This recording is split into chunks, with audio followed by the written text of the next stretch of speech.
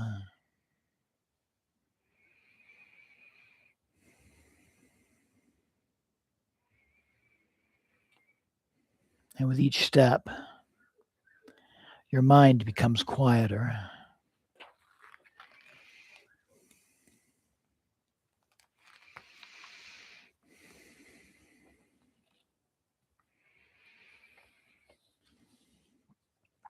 And now I invite you to imagine yourself entering the temple. And before you stands the black stone image of Ma Bhavantarini, radiant and compassionate. Her presence is powerful and yet filled with boundless love.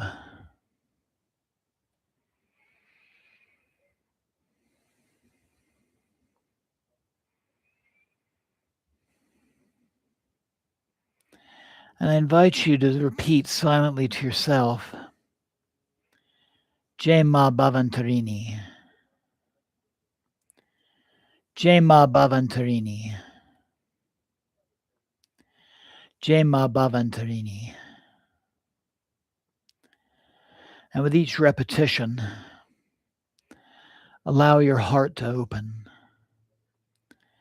Jai Ma Bhavantarini,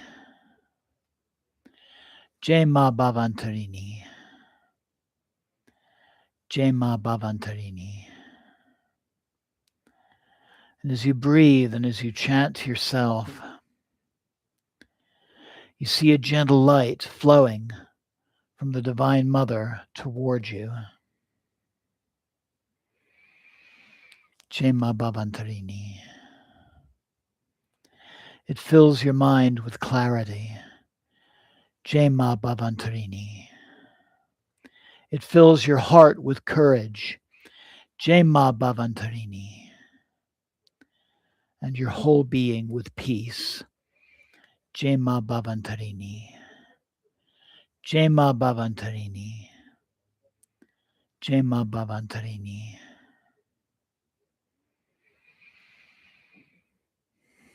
And as you breathe, if you have a worry or a burden, I invite you to place it mentally at her feet, giving it to her as an offering for transformation. And then I invite you to repeat the following words slowly after me. O Divine Mother, source of all auspiciousness, refuge to all, I bow to you. O Divine Mother, source of all auspiciousness, refuge to all, I bow to you. O Divine Mother, source of all auspiciousness, refuge to all, I bow to you. And allow yourself to rest in silence for the time being, feeling yourself embraced by the Divine Mother's love.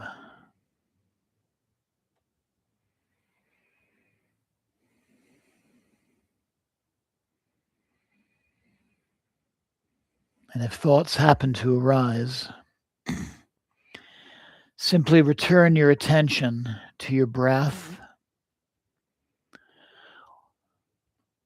or to the words that you can repeat to yourself, Ma, Ma, Ma,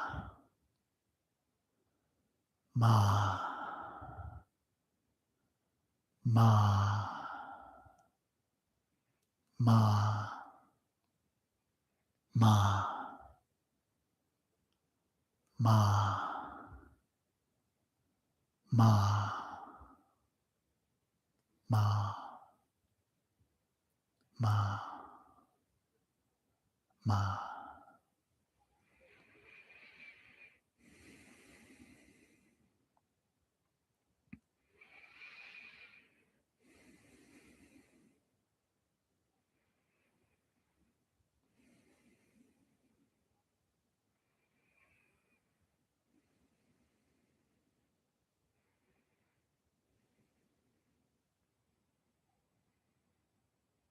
And then let yourself imagine Sri Ramakrishna and Sarada Ma standing nearby, absorbed in devotion, and reminding you through their example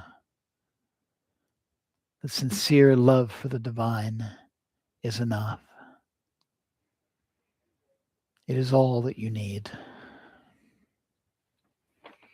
all that is required. AUM Kali, AUM Kali, AUM Kali, AUM Kali, AUM Kali, AUM Kali,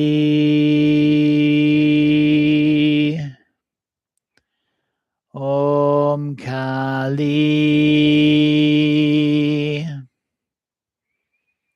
AUM Kali,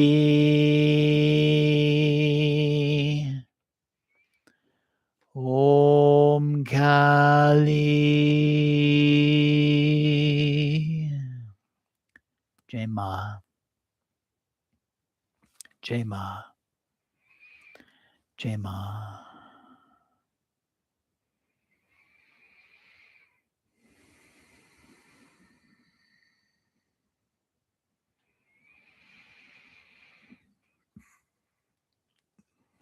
Feel gratitude.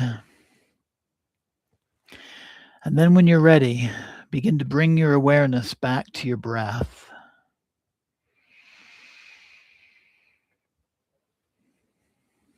Take a deep and clearing breath and gently begin to move your fingers and your toes, your hands and your feet, arms and legs.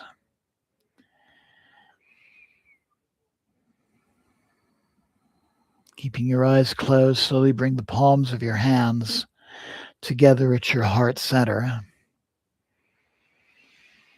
And listen to our final prayer.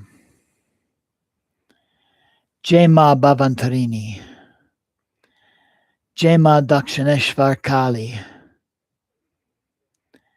Jai Ramakrishna, Jai Sarada Ma. May our thoughts be pure. May our actions be kind. And may our hearts remain open to your guidance. Jai Ma, Jai Ma, Jai Ma. And may this meditation bring you a sense of peace and inward steadiness. Take another deep and clearing breath. Take a moment to thank the Divine Mother in all of her forms, including that which resides within you. Take another deep and clearing breath. Give gratitude to yourself for taking part in this practice tonight, knowing you can replay this broadcast and do the meditation again. You can also play it for someone else. And slowly opening your eyes. Namaste. Blessings always. Thank you so very much for joining me tonight. And Jai Ma, Jai Ma, Jai Ma. And thank you. So I'd like to thank everybody who joined me. I hope you would you enjoyed this evening. This includes Zigzag and Joza and anyone else who happened to be joining us live. If you joined us late, please replay the beginning of the broadcast so you can get the entirety of the satsang. And then I invite you to join us on Friday, 7 p.m., when we will honor the next of the 64 yoginis, Suryaputra Yogini. Until then, have a wonderful night. Please take some time for some quiet contemplation before resuming the day or the night's activities. I'd also like to thank anyone who will be watching the recording of this in the future. And Jai Mata Di, Jai Mata Di, Jai Mata Di, Jai Ma, Jai Ma, Jai Ma. And before I sign off, in the spirit of Sri Ramakrishna, let's not forget the temple cat. Jinx. Have a wonderful night. Jai Mata Di.